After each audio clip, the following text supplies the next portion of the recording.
What's up, guys? This is Boondocks, and I'm trying to pull off one of the special techniques for killing heroic Zinaar. Basically, you want to try to mulligan and get both an Innervate and Astral Communion in your starting hand, because you need to try to outpace this asshole, because he's going to ramp up real fast with his special here, and each time he's going to give you a card, so you're going to always have something to play each turn, but it really comes down to being able to match whatever he puts out and try to clear the board. This is really dangerous. Okay, so with this, if I get a 2-drop minion, which I don't, oh well, but I did draw my second Innervate, oh well, I'll just Astral Communion. I'm going to probably wind up taking 12 damage from this asshole right here. We shall see. Alright, so I get to discover a minion. Good, or could be good or bad. Hopefully it's strong enough to take a hit from this guy. Oh, look at that. I'm almost dead. So if he gets lucky draws like that, no matter how lucky you start off as, it doesn't matter. I could theoretically die next turn. With this, it's a little bit safer. Plus, I got that now. So first, let's mulch, Sludge Belcher, and then clear the field. Basically, I'm hoping to get a Tree of Life soon to bump my health back up, or Reno Jackson, or pretty much any healing. There's a lot of healing in my deck.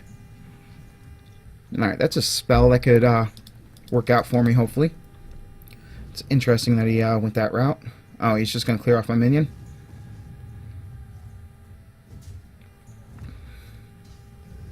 Not too bad, because I should be able to come back.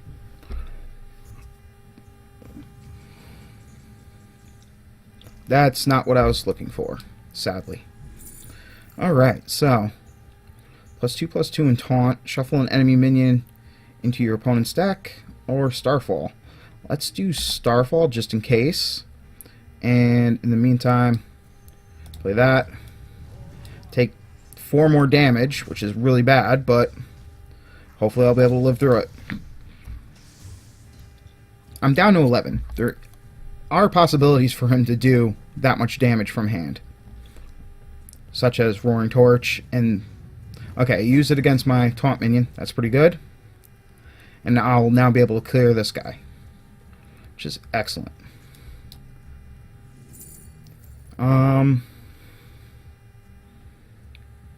Let's do Clockwork Giant. Why not? Nothing else there seemed any decent to me, so yeah, might as well.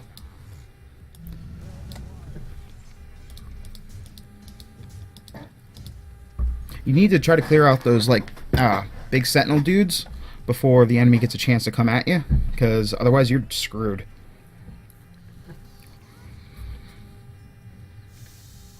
Alright, so as much as I'd hate to do it this turn, I might have to use Poison Seeds. So use Poison Seeds. Discover a minion real fast. You never know what I might get.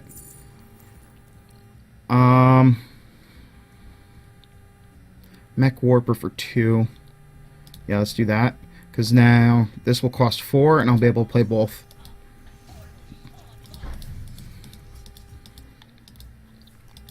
I need some of my extra draw cards to push him out from damage, but right now, this is scary. Getting worse. I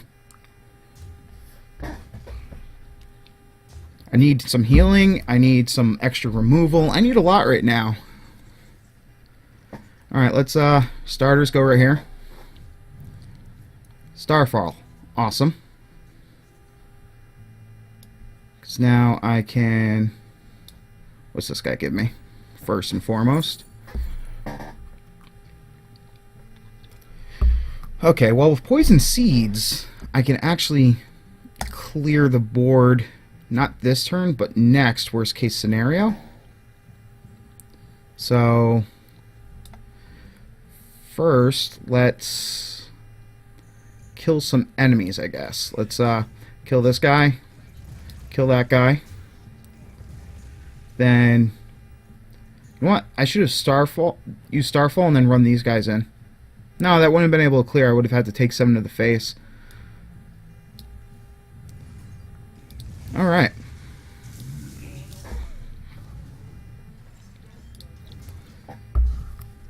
So, he does have a shit ton of damage. There's a good chance he's going to be able to kill me here. Oh, there it is. I'm dead. Awesome. Fun fight, right?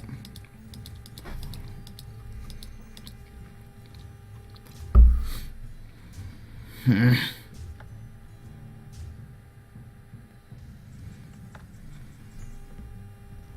I'm not dead.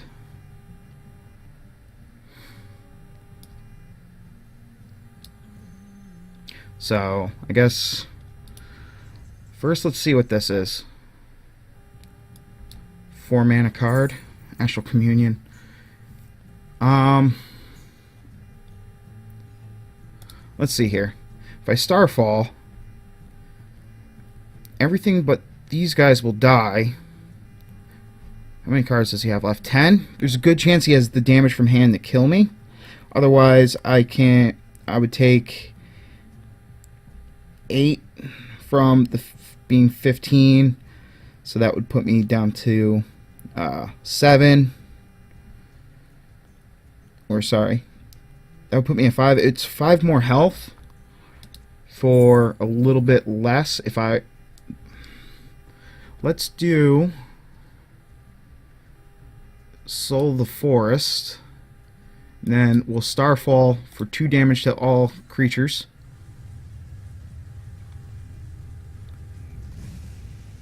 And then let's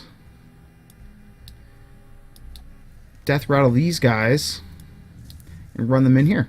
Why not? There's a good chance I'm dead. If he has, because he's drawing 2 cards, so there's a good chance he just drew damage. Apparently not.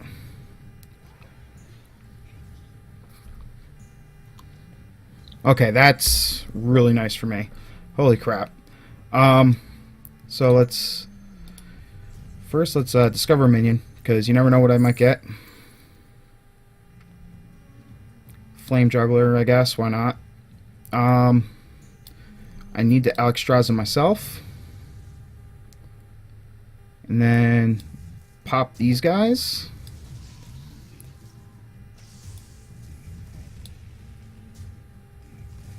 And then hit him in the face. Alright, so I do have a little bit more healing. I can silence something. Oh, man. Oof.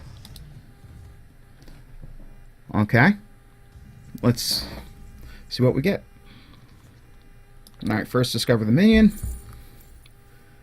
Get a Molten Giant. Definitely. I probably should have taken Bomb Lobber, actually. Now that I look at it. But, oh well. Let's hit here. Then let's deal 2 damage like so.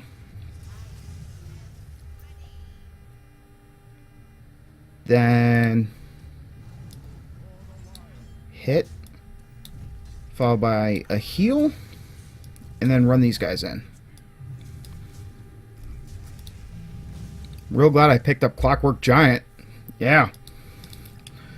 So there's a bunch of cards left in my deck that will just like automatically win this for me. It's just whether or not I can get them at this point. Alright, so I'm definitely ahead on board. That's nice. Okay. Awesome. We can naturalize that.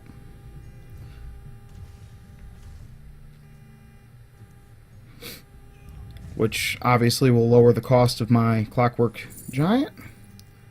And I am going to naturalize again to lower it even more, as well as give me a really good position on board. And make him start taking some damages. Alright, so now let's Clockwork Giant. Heal up a bit. And then kill this guy.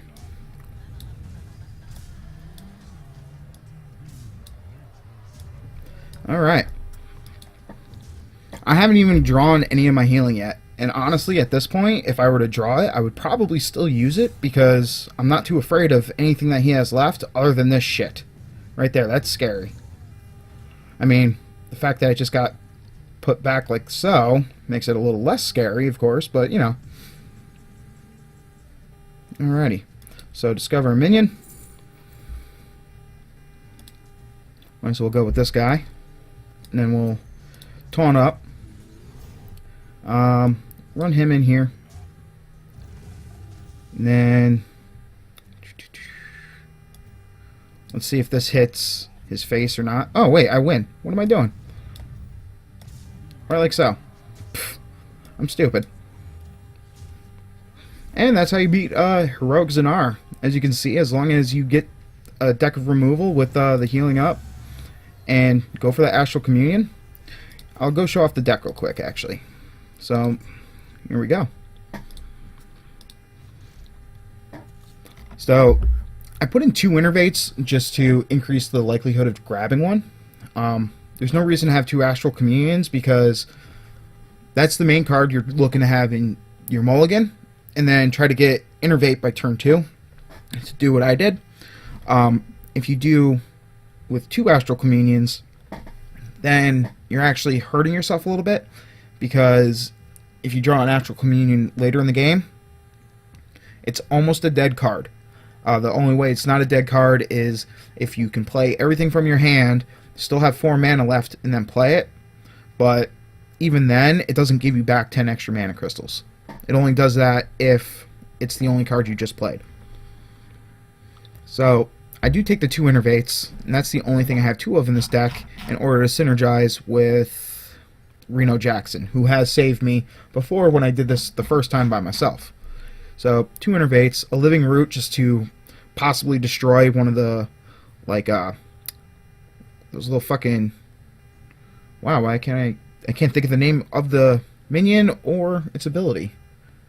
The little robot that can hit you twice in the face. This Living Roots will kill it. You can play it on turn 1 to put down the 2 little saplings and then hopefully finish it off. Naturalize, because card advantage for your enemy doesn't actually hurt you, it hurts him. Pushes him into fatigue faster, and he's already going to have so many cards in his hand that there's a chance that you can actually burn some, and it's just instant removal for very little. Zombie Chow, just because in the early game you might need a little bit of extra removal, and healing him up doesn't matter since he's got 15 armor. And that's the same idea with Wrath and Ancient Robocub, just in case you need to sit one turn to look for your Astral Communion. You can drop this for another later game heal, but there's not that many that are really beneficial. Healing Touch, cheap 8 health. Mark of Nature, just for a little bit of extra tankiness on a character to help you survive for like 1 attack or so. Mulch, again, fill up your enemy's hand, as well as remove a big threat. Big Game Hunter sometimes can hit targets. This is a card that honestly is kind of garbage. You might want to swap it out for like a Mark of the Wild or pretty much anything else. Yeah. Then the Cold Light Oracle for the extra card draw for you. If you can get a Cold Light Oracle on the turn right after playing Astral Communion, you're in the green right away. Same thing with a Grove Tender. You don't care about giving your enemy cards. He's going to max out anyway, so might as well just make it happen. Poison Seeds, you can pull off the combo with Starfall, or just remove a bunch of big threats and knock them down into smaller threats, similar to what I did in that last game. Put in a Swipe just as that 1 removal target. The 1 extra damage doesn't matter as much. Same thing with Keeper of the Grove. You can silence certain things that you don't want hitting you twice in the face using it's not Whirlwind, that's a fucking... Why can't I think of that ability? God damn, I'm stupid. Refreshment Vendor. I actually put 2 in of these guys. That's a little bit risky. You might want to drop one. The reason it's risky is if you forget that you haven't played one of these and then drop Reno doesn't give you any benefit. But Refreshment Vendor, because your enemy has so much health, you're usually going to push them into fatigue before you win anyway. You might as well use it. Same thing with Tournament Medic. Since you're playing as a druid, you're going to be gaining 3 health each turn. You know, 2 from the tournament medic and 1 from the armor. Plus, he's a little bit sticky, and for whatever reason, I have played him before, and the enemy doesn't really go after him. So you're healing for 3 each turn. Starfall's kind of obvious, either a big target or clear a bunch of small ones. Anti-heal bot, again, obvious. You want to try to heal yourself back up. As you might have been able to tell, that guy could put out a lot of damage. Druid of the Claw, mostly for the taunt, though you could technically push in for a little bit of extra oomph. And since I've already taken out some stuff, what you might want to slap in here would be a Savage Roar, because you're going to have extra mana floating a lot of the time, and if you have creatures on the field, this lets them trade up, and that's always nice. You then have Forces of Nature. This is actually used as removal. It's an expensive removal, but that's how I use it. 6 Trents, or 3 Trents doing 6 damage, so you can divide that up, which is nice. That's why it's a little bit more expensive than, say, a Fireball. But on the flip side, you have your gives and your takes with it. You can go to face with it, or you can help clear off creatures from 2, 4, 6, anywhere in between. Hopefully you get the multiples of that. Starfire, I actually have never used this, so feel free to take it out. I've actually fought this guy a couple times because I think he's fun. Then I have Dr. Boom, because Dr. Boom's just stupid good. And Reno Jackson. Because of his passive, if your deck has, or his battle cry rather, if your deck has no more than 1 of each card, fully heal your hero. So as long as you use your Innervate, there's only 1 of every other card. So that's a Tree of Life, but only for you. In the late game, that could guarantee a win. Then there's the Tree of Life. You don't care. If you're down at 3 health and your enemy's at 5 health and your board is totally empty, chances are he's at fatigue and you're not. So drop Tree of Life and clear off everything else he has, and it's a guaranteed win. Then Alexstrasza, as you saw, I was able to use him to save myself. Or you could get your enemy near fatigue, Alexstrasza him, he's down to 15 health, and then it's almost a guaranteed win. It's your call. So that's pretty much my deck. I don't put any personal card draw in, because the enemy's going to be giving you cards each time, so you're always going to have something to play. And that's one of the main things. You'll always have something in your hand, and that's why this type of deck can work. Normally Astral Communion is just cheesy, and it worked in that one Tavern Brawl. Outside of that, not so much. You could splash in a little bit more taunt going through here, like a Sludge Belcher, or what the hell's that 4 mana cost Death Rattle tank guy? Where is he? Other things like Twilight Drake, or possibly even Mountain Giant might help, but unlikely. Sea Giant could definitely help because the enemy likes to flood the board. There's a lot of different things you could toss in here to make it powerful. If you want a little bit extra tankiness, toss in Sun Fury Protector, that type of stuff. Maybe that guy, yeah, this is it. Not 4 mana, 5 mana. The 5 mana Abomination, if you notice, he had a lot of creatures that were 2 health. So you could toss in the Abomination, or one of the combos you could do would be Poison Seeds followed by an Abomination, and that would guarantee the kill. So, or a board wipe, rather. And, you know, just generally good stuff like that. Anyways, guys, until next time, good luck, have fun, peace.